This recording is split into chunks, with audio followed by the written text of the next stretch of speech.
babban babanmu shugaba jagorora a cikin wannan jiha mai girma wannan jiha Kaduna Dr. Malam Umar Sani wanda yana wannan wuri bisa wakilcin barista wanda shi ma ɗaya daga cikin manyan jagororinmu a cikin gudanarwa na sha'anin addinin musulunci barista honorable Tahir Umar Tahir, darakta mai kula da harkokin addinai na jihar Kaduna, tare da abokan rakiyarsa Sheikh Abdulrahman Zakariya mai ba gwamnan shawara akan harkokin addini, tare da ɗan'uwa jagora Imam Sheikh Awal Asudani wanda suna wannan wuri suna wakiltar mai girma gwamnan jihar Kaduna. Ranku ya dade, muna muku lale barka da zuwa. Cikin wannan zama akwai jagoran na Tijjanawa a cikin wannan ƙasa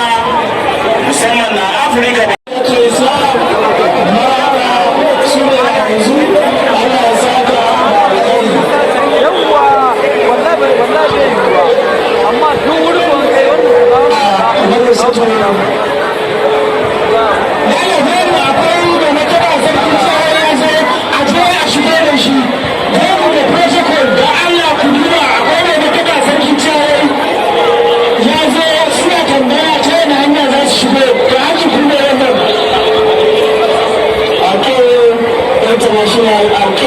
International Academy Primary Section. Sai mu sai cewa a har yanzu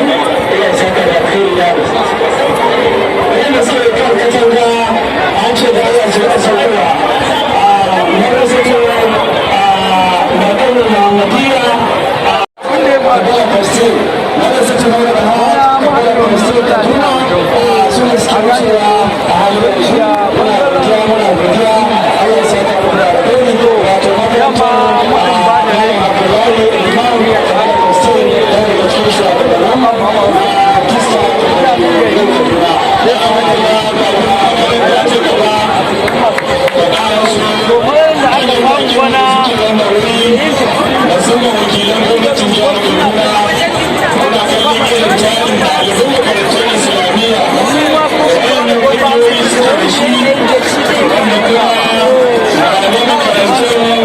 suna bakin da